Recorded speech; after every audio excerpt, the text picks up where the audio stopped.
We are less than a month away from 2025 Top Series 1.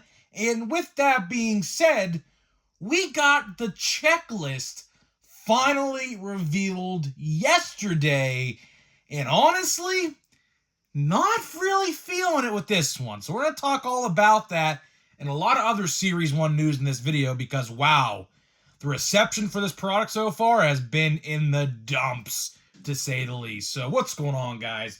It's Grip Rip. And before we get into the video today, let's plug the giveaway as usual. So we are giving away Series 1 packs. All you got to do is be subscribed, like this video, turn on the post notifications for all the content you see on the channel, and last, but certainly not least, leave a comment down in the comment section below of your craziest, wildest, and boldest take you have for this upcoming baseball season, and I'll announce the winner once we hit 11,000 subscribers. So there is that. Excuse me. Literally started pressing record and got a tickle in the throat as soon as I hit record. So held that in for a minute. Kind of surprised. But either way, let's get into it. So, wow. Wow. I'm not saying wow in a good reason either. Series 1, I mean, obviously, we still have like 28 days until Series 1 comes out, right? So I'm not going to bash this release until I have it in my hands, right? Until I actually know what's going on. But we possibly, and this is kind of crazy to even say because we're only like, what, 11, 12 days, 13 days into the new year, right? But we potentially have a bottom 5 worst release on our hands already. For one, we'll talk mostly about the checklist in this video, so don't get it twisted, right? But I'm going to talk about some other things first, and we'll get into the topic. But don't worry, stay, because all this stuff's very important, so don't skip ahead. This is very important stuff. So either way, as of the making of this video right now, about 6 hours after pre-orders go live, only thing that's sold out is the jumbo case, which is bizarre. As you guys may or may not know, if you tend to pre-order stuff on Topps.com on release day like I do, they sell out, like jumbos sell out pretty fast. Hour and a half, 2 hours most after they go up. But I am sitting here 6 hours later. Now, you're in the future. I'm in the past. There's a very good chance when this video goes up live that they are sold out. And that's fine. That's fine. That is what it is. I expect them to sell out. But the fact of the matter is this. Every single format, whether it's the bundle, which I'll talk about, whether it's the hobby box, the jumbo, or the mega box, all up. All up you could buy right now as I'm sitting here. Now, you're going to ask a question. What did I get? What did I get? Well, I played it safe. I played it safe because they didn't release the odds, which you guys know I don't like that. When they don't release the odds, but they release the checklist, that's some pretty shitty, shady shit if I have to say so myself. So, honestly, I played it safe. I got 2 mega boxes, and that was it. I'll get my hobby stuff at my card guy's shop because, honestly, his prices are going to be very similar to what they sell on Topps.com, minus maybe $5-ish difference, so it's not the end of the world. And by the way, I didn't even get free shipping, by the way. You're supposed to get free shipping for orders over $100. I did not get it. So I ended up paying $12 for shipping. So yeah, that's freaking ridiculous, but that's aside the point. I probably forgot to type in the code. I don't even know if there was a code, but I probably forgot to type it in. But either way, that's not the main focus of the video. The next thing I want to talk about, and honestly, I'm going to save this a lot for tomorrow, so I'm going to talk a little about this now, but come back tomorrow, we're going to talk a lot about this. So I alluded to this just a couple minutes ago about the bundle. There's a bundle they sold for $110, which is actually a decent deal. Not really, though. It's kind of decent because it really just turns out it's like literally the same price if you add these two up regardless. Hobby box and blaster box for $110. And if you add the two of those prices up, it comes to like $115. They're selling it for $110 with shipping or with tax. It would have been that regardless. There's really not a deal there, by the way. Don't get it twisted. Sure, you can combine them, but it makes it look like you're getting a little bit of a discount, but you're really not. So that was kind of weird that they did that as well. But I went ahead and looked on the blaster box because I am a very inquisitive person. I like to see if I can find clues and hints to things. So on the blaster box, and I'm going to talk a lot about this tomorrow, so don't get it twisted, okay? Believe it or not, there are no exclusives in the blaster boxes. No holiday parallels. So if you like those Easter cards and those Halloween cards and the 4th of July cards, it looks like they're gone. It looks like they are gone. All it says is look for retail exclusive holo foils. That is all it says. It doesn't say guaranteed anywhere. Look, for example, I have a update box sitting right here that we're going to put back in the set here in just a couple days. I'm going to remodel the setup again. But as you see, it says 2 exclusive holiday parallels per box. Well, if you go look at the photo I posted on my community tab yesterday, there is no mention of guarantees in the blaster box, which lines up with what I said a couple days ago, and that is what I said was, it looks like retail yellows and hanger boxes are gone. It looks like retail blues altogether are gone. It looks like the holiday-themed cards, which honestly I wasn't the biggest fan of anyways, but regardless, are gone. Blues out of $9.99 look like they're gone. Purples out of $7.99 look like they are gone. So my question is, and I'm going to talk a lot about this tomorrow again, but what in the fuck am I supposed to look for if I buy retail? Seriously, I mean, what is my incentive? But I'm going to leave that cliffhanger until tomorrow because I have a lot to say about that, and I want to get to the checklist because that's what you guys clicked here for, okay? And I know someone will say in the comments, oh, skip the 7 minutes to get to the checklist. Listen, buddy, I talk all news here, so deal with it, okay? Regardless, let's get to the checklist. Because honestly, the checklist, the best word, if I had one word, excuse me, just ate dinner, so that's why I'm all clogged up, whatever. But regardless, if I had to take one word and describe Series 1, checklist, and I want you to do this down in the comments below, by the way. Use one word in the comments to describe Series 1. The word I'm going to use right now is lackluster. I would say mid, but that's too easy. I'm going to use the word lackluster. Right now, the checklist, honestly, when it comes to recording my top 10 video, it's going to be rough. It is going to be rough. All right, so at first glance, what key rookies are in the checklist? Well, Dylan Cruz is in there, which is a positive. James Wood is in there, positive. And Jacob Wilson, positive.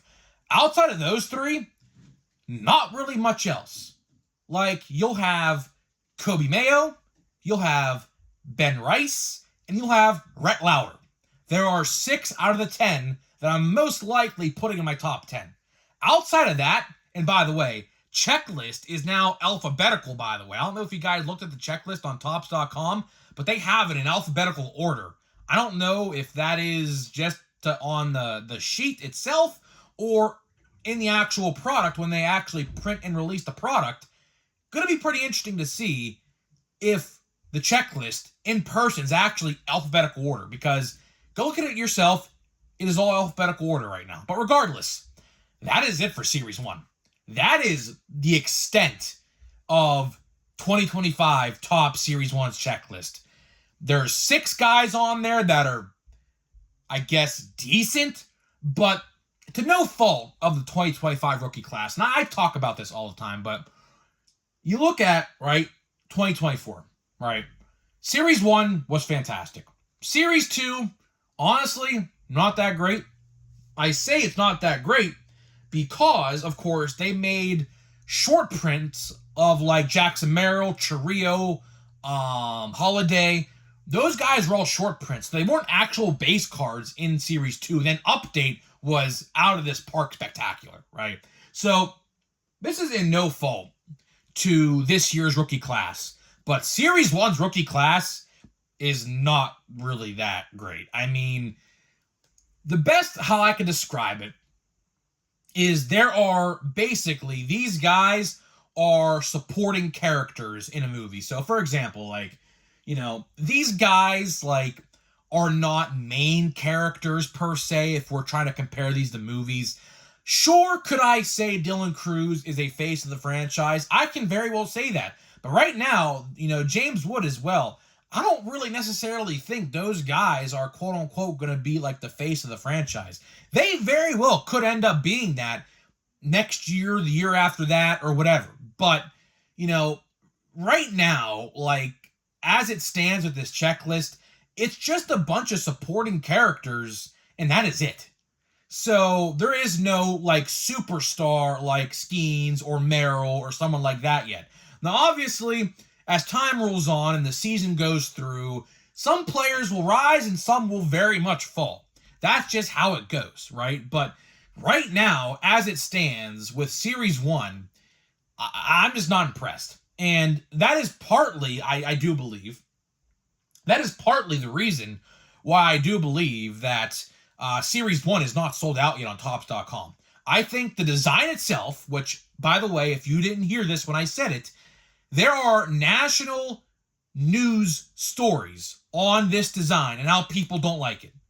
So that is pretty wild, to say the least. To think that, like, Sports Illustrated and multiple other outlets picked up this story and ran it online and wherever else they ran it on, maybe video form as well, I have no idea. But the fact that major news networks and companies and magazine companies or whatever made a story about this and uploaded it instantly just tells you the negative press for Series 1 is already bad.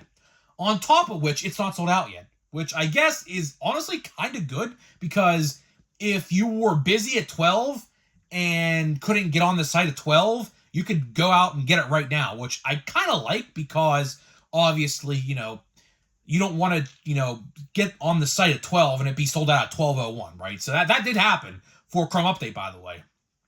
When Chrome Update came out in October or September for pre-order, it sold out in literally a minute. And I don't know how, but I was very lucky to get a box of that on pre-order through their website. But aside the point, to wrap this video up here, I don't know.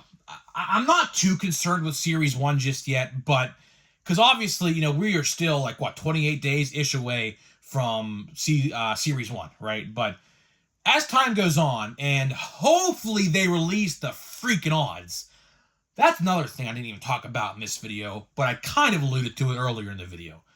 Why did they not release the odds? I'll tell you why. Do you want to know why they didn't release the odds when pre-orders went live? Because they didn't want people to see that parallels like the Father's Day, the Mother's Day, the black border, the retail blue border, the Easter cards, the potential yellows, the out of $7.99s and $9.99s are all gone. They didn't want you to see that, what they were going to do, and they did this last year too, so I will not be surprised. I will not be surprised if they do this. What they're going to do is they're going to have it go out of stock and sell out, and then release the odds, so that way they collect all their money, which, by the way, your payment on your card doesn't actually get charged until it actually ships, by the way. So, Topps don't want you to know that, but there is a way to cancel your pre-order if you don't want it, by the way. But Topps will never tell you that, but you could easily cancel your pre-order. But regardless, that's why I played it safe. I would have bought a jumbo, but I don't know. I just don't know. Like, 1 year they're great, 1 year they're ass. Like, last year they were not great. The year before in 2023 they were great. Tough to say. And with, by the way, and I'll get into more of this tomorrow, so I'll leave you with another cliffhanger as well at the end of this video. But when you take out parallels and not replace them, because realistically, like, they're not replaced. Like, sure, there is a black hollow foil, but it's not numbered the same as the original black border was. The original black border was numbered out of 76, and this one now is numbered out of 10. So doing little things like that and restructuring the numbered on the cards, the serial numbers on the cards, that is going to severely water down this product, and the print run's going to be over 1 million for this. You just know it's going to be. So in return, I think people are kind of hesitant to buy it right now because A, they want to see the odds, and B, they restructured the numbering, and by doing that, it's going to water down the product, and a lot of base is going to be pulled and not a lot of parallels. So that's really the reason why I think we are seeing what we are seeing right now. But again, we don't have the odds yet. Chances are, and I talked about this just a couple minutes ago, but chances are they're not going to release the odds until it sells out. That's just what they do. Is it scummy? Absolutely, it's scummy. Is it ethical? Not really. But again, it's basically like playing a slot machine when you buy these things. You just don't know, right? So either way, guys, that is all I got for you in this video today. My overall reaction on the checklist is honestly mid, lackluster, mediocre, whatever you want to say, middle of the road, whatever you want to put in that sentence to describe it, go ahead and do it. But honestly, I do think in the long term, Series 1 might end up being the worst base product of the year, which is funny because that typically is how it goes, typically. But, last year was great, so we really were kind of spoiled with that, to be honest, but we'll see. I mean, we should have some decent rookies getting called up on opening day and, in around like May or June to get that deadline for update. So honestly, I do think update will be pretty good. Players like Roman Anthony, Bubba Chandler are two of the guys that I could name off the top of my head. Roki Sasaki, obviously, as well, that are going to be in later, products down the line. So I don't know. We just have to wait and see. But either way, guys, I'm getting out of here. So before we get out of here and open a pack of Chrome Update, let me tell you about today's sponsors of the video, which are Smackin' and SeatGeek. Of course, Smackin' Sunflower Seeds gets you 10% off your entire purchase with my code GRIPANDRIP at checkout to save 10%. Click the link down below. And SeatGeek saves you $20 off your first purchase only on SeatGeek.com with my code, link in the description below. So big thank you to those guys, obviously, for sponsoring my videos. Absolutely love those two companies. So either way, let's get into the pack here of Chrome Update. Speaking of Chrome, by the way, I actually want to talk about this for a second. Did you guys see that WWE Chrome goes up live for pre-order on Wednesday? But that's not the point I'm trying to make. Did you see that they restructured the box? So, it's now 8 cards a pack. What they did was they limited the amount of packs in the box, but they doubled the card count per pack. So the cards are not going anywhere. It's still the exact same amount of cards you would get.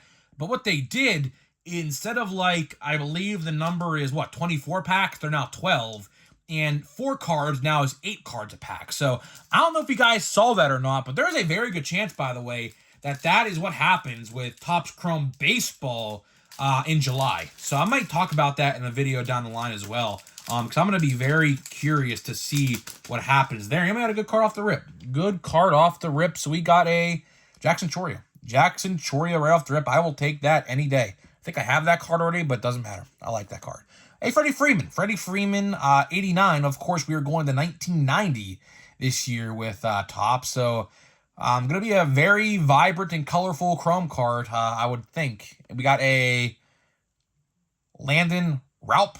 And the last card's going to be a Dylan Lee. I have no idea who that guy even is. So either way, decent little pack, I guess. Obviously, Chorio is the star of that pack, no doubt about it. So either way, guys, I am getting out of here. Let me know what you pre-ordered for Series 1. Are you excited for Series 1? What do you think about all of this? What do you think about the checklist? And I'll see you guys in the next one.